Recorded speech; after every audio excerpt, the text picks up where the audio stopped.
Still the amputee here with you again and again. We're still in the kitchen. There's so much to show you in this kitchen on how to function in all that you do. The kitchen and the bathrooms are the two busiest spots in anybody's apartment, and it's even busier in an amputee's apartment. There's certain tools that I have to use to function, basically because I've got prosthetics. I've got great prosthetics. I've got myoelectric arms as well as manual. I'm learning in the process of learning how to function in my kitchen with my myoelectric prosthetics. But right now I'm able to function a little easier and quicker with just my nubs. So basically I want to show you a couple of things that I use to help me out as I'm working in the kitchen. I've got, you see on TV, I've got electric can opener over here in the corner, but it's hard to pick up a can and put it under that can opener. So I bought one of these. You see them on TV. This one is called, actually I bought it at one of the stores.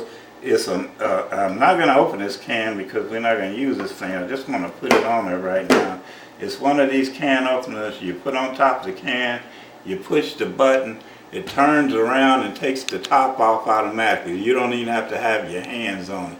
And once the top's off of this, and I love this can opener because, and we're going to show you one day on how to open these cans and put the food in our pots and pans. But this can opener, once it opens the can, you don't have a sharp edge on the can. One of the safety issues you have with opening any kind of can is you don't want to cut yourself. So this can opener is great when it comes to opening cans because it can open it quickly and it can open it safely. We're going to talk a little bit in future videos on how to open pop-top cans. That's a whole nother issue. I like to get over here to these contraptions. These are my homemade fork and spoons.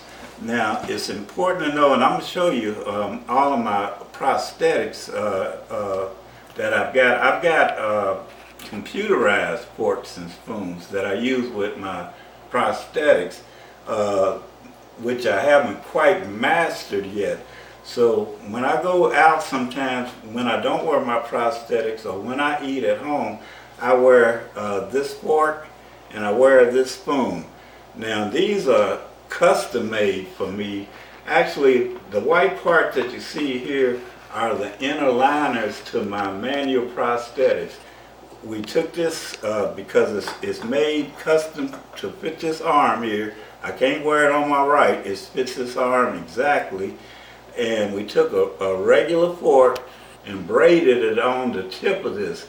With this I can eat, pick up my food, eat it without a whole lot of trouble. Oftentimes when I go out and I don't want to put on prosthetics or prosthetics not really practical, when I'm out I'll just throw these in a bag and put them in my backpack and take off with them. But around home I'll put food on my plate, grab these things up and eat with them just like I got an arm and a hand. The spoon is a little bit more difficult. If you notice, the shape of it is shorter than the fork. Again, I can't interchange this because this won't fit on the left.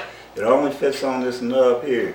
It's shorter, it goes on, and you got to adjust this thing so it works for your mouth. Now that's about a perfect adjustment. I can eat cereal, cream of wheat, oatmeal, corn flakes, whatever it takes, by just dipping in my bowl and going in my mouth. Again, perfectly customized just for what I do.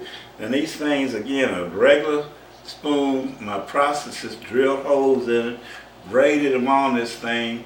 You can't buy these anywhere. These are custom made. If you want some of your own, talk to your processes about them and explain them, show him the video, and he can make them for yourself. These are just a few of the tools that I have in the kitchen to function on an everyday basis. these are invaluable to me. I can't make it without them because whenever I got my plate, whenever I got my bowl, I break these things out. And this is how I make it when I eat with my fork and spoon.